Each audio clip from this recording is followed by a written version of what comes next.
Welcome to my 2025 YouTube strategy breakdown. Now, this video is not your regular how to grow on YouTube, tips for growing on YouTube. This video instead is a raw, honest look on how I plan to approach my YouTube channel in 2025, reviewing what I've been doing so far on my YouTube channel, what's working and what's not, and just generally setting a goal for myself for my YouTube channel in 2025. Now, I have been on YouTube for some years now, and every year I've always said I want to grow on YouTube, or I want to finally monetize my YouTube channel, but I have never really sat down to plan out a strategy for my YouTube channel to help me reach that goal of monetization quicker. So I decided that before 2024 ends, that I would just sit down and reflect to figure out how I want to grow my YouTube channel, at least the things that are within my control in 2025. In 2024 and previous years, I have posted a lot of videos, right? So from vlogs to content creation tips to Instagram tips and tricks, chit chats and what have you. Yes, some of those videos have grown my channel to a large extent. I have videos with over 4,000 views and 1,000 views. However, I feel like I need to take a more strategic approach to growing my YouTube channel, at least for the next 1 year. In one of my videos, in my life update video, some videos back, I shared that there were some things I'm going to stop doing here on the channel, just as my way of experimenting and giving the channel, space or a chance to grow properly before I now start introducing some other things. Now, first is that I'm going to be taking a huge advantage of AI. Now, I know a lot of people, talk about AI replacing humans and AI replacing creators and people depending too much on AI and, AI making people sound inauthentic, right? And very generic. And I get that, right? But my thing is that it depends on how you choose to use AI, right? At the moment, I have already started using AI for my YouTube channel, and this is the way I use it. I do not use AI to write my script. As you can tell, I'm talking and I'm not reading there's no teleprompt anywhere in front of me. It's just my camera here in front of me. So I'm talking off the top of my head.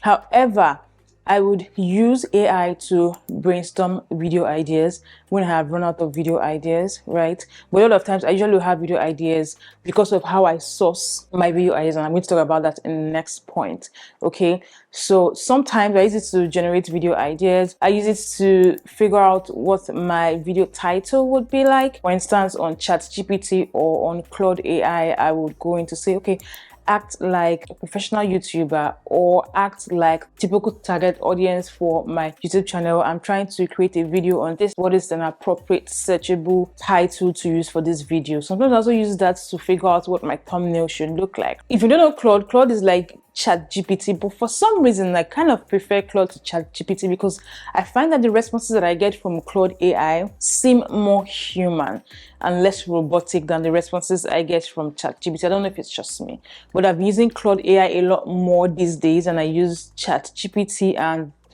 I'm enjoying it. The only downside to that is you can do more on the free plan with ChatGPT than you can on the free plan with Claude AI. So for Claude AI, for instance, I reach my chat limits faster. Sometimes, I have like a daily limit if I've had, because I like to query till I get what I need or what I'm looking for from the AI tool that I'm using. I can do that with ChatGPT, and I can go on and we can have like a very long chat. But with Claude AI, not so much. So sometimes I have to force myself to refine my queries so that I don't have a very long chat that would cut off, midway. All right. I know I've gone into now the differences between the AI tools that I use, but that is one way that I use AI for my YouTube channel. Sometimes I also use it to get talking points, right? So if I have an idea, right, a video idea, and I'm not really sure maybe how to start the video or what key points to talk about in the video so that the video is extremely valuable, I'll go in there as well. So I can say, I want to do a video about this, right? And this is who this video is for. If you were the one watching this video, what points or what things would you love to hear in the video? That's usually what my prompt looks like, and I will get talking points for the videos, and then I can now go into do more research or now put in my own authenticity into it. And this is why I will still continue to use AI. Second part of my content, my YouTube strategy, is generating extremely valuable and relatable video ideas. For the last 2 months, I have been on Threads heavily, and I'm following, you know, conversations on content creation and things that I generally will talk about here on YouTube. So what I have started doing now is compiling video ideas based on some of the very trendy or more popular conversations that happen in the content creation niche on Threads. So that's one way that I am getting my video ideas. So that is a hack or a tip for you. If you are not yet on Threads, then you want to look into getting on Threads. I haven't started responding yet. That's something I hope to do better in 2025, just to get more visibility on Threads and to start joining conversations happening about content creation or the content creation industry on Threads. But that is one huge way that I get my video ideas. That's something I hope to continue in 2025. Now, my content strategy for 2025 is also changing. One big change that's going to happen that you're going to notice on my channel is that I will not be posting vlogs anymore. In that video, I mentioned that I would focus on valuable videos. But what I actually meant by valuable videos, because vlogs are still valuable, I would not take for granted the views that I get on vlogs or my vlogs and people who actually do enjoy my vlog. However, big YouTubers and creators typically will recommend focusing on a niche or a particular topic with similar subtopics when you're trying to grow your channel. YouTube loves channels that make it easy to recommend their videos. And one of the best ways to do that is by being consistent. You want to get suggested with other content and you don't want to confuse the YouTube algorithm. So nailing your niche is a big idea. Picking a niche gives you more love from the YouTube algorithms. I do not want my channel to be a fully vlog channel. When I started my YouTube channel, it was to help fellow creators and digital marketers at that time with tips and tricks, you know, talking about the business side of doing like content creation and digital marketing at that time. However, now I have focused on content creation. So I'm talking about content creation tips, tools that I use, helpful resources. Because I don't want to confuse the YouTube algorithm, I have decided that in 2025, I'm going to focus on that topic. So I have moved vlogs for now to my Instagram. If you enjoy my vlogs here on YouTube,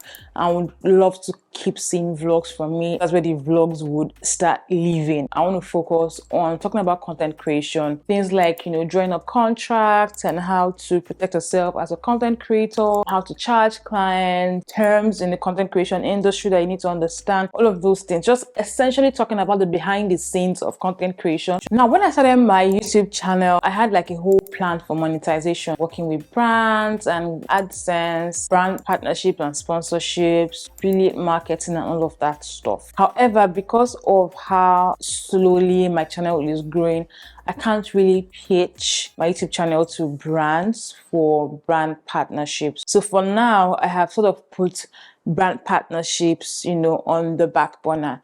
Things I'll be focusing on instead in the new year would be on, like I said, monetizing my YouTube channel. So by doing that, I need to increase my subscribers. I'm almost there with my subscriber count, but I need to get my watch hours up. And something that I'm doing, a tip that I learned. So you know how in the description box, you will link a YouTube video, or maybe in your pinned comments, you will link a YouTube video and say, after this video, watch this to do this.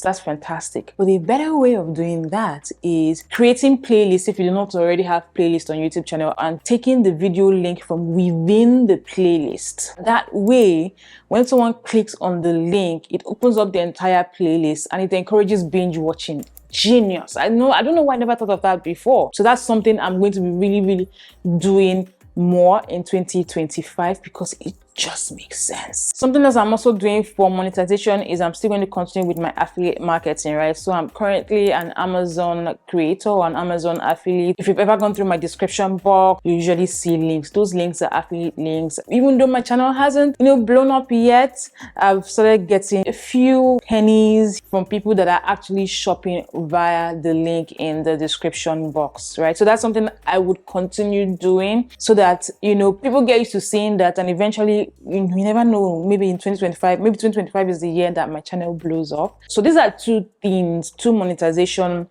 channels that I want to focus on in 2025. So like I said, AdSense, which would require me getting my watch time up so I can finally get monetized, and then focusing also on affiliate marketing, via my Amazon affiliate program. Now, I have always been a huge fan of high quality content, high quality video, whether video or photo content, right? So I've always wanted to have like crisp videos and fantastic sound. And in 2023, towards the end of 2023, I upgraded my YouTube filming equipment. So I finally got like a camera. I had been using my phone all this while, which was fantastic and still is fantastic. I still use my phone to create content. So I got like a better light. So before I had like just normal LED panel lights, right? But I invested in a softbox, which is here and has been fantastic. So I started using it to create content. I invested in, a better microphone. I talked all about my equipment upgrade in a video that I'm going to link up above and in the description box. So if you want to see that, you can watch it after this video. But I did a general upgrade for my production in 2023 and into 2024. I don't think I'm going to be buying more equipment in 2025. But what I'm going to be doing is trying to find ways to, improve on my content with what I already have. For instance, I've been watching videos on light placement. So I currently have, so before I would have just one light, right, by one side, use the lights in the room. That was it. But since I upgraded my lights, and added a softbox to it, so I now have a softbox here. I have an LED panel here.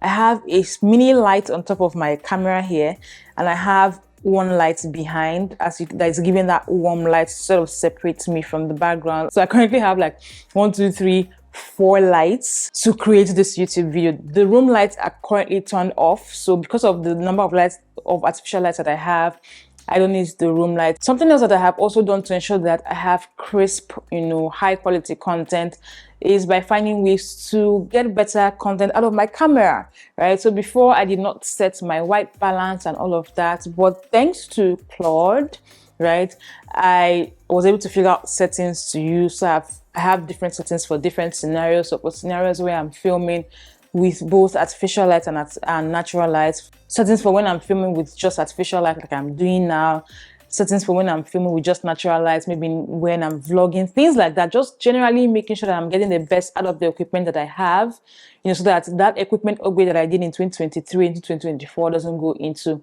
a waste. So that's something I plan on, doubling down on in 2025 so that my production is better.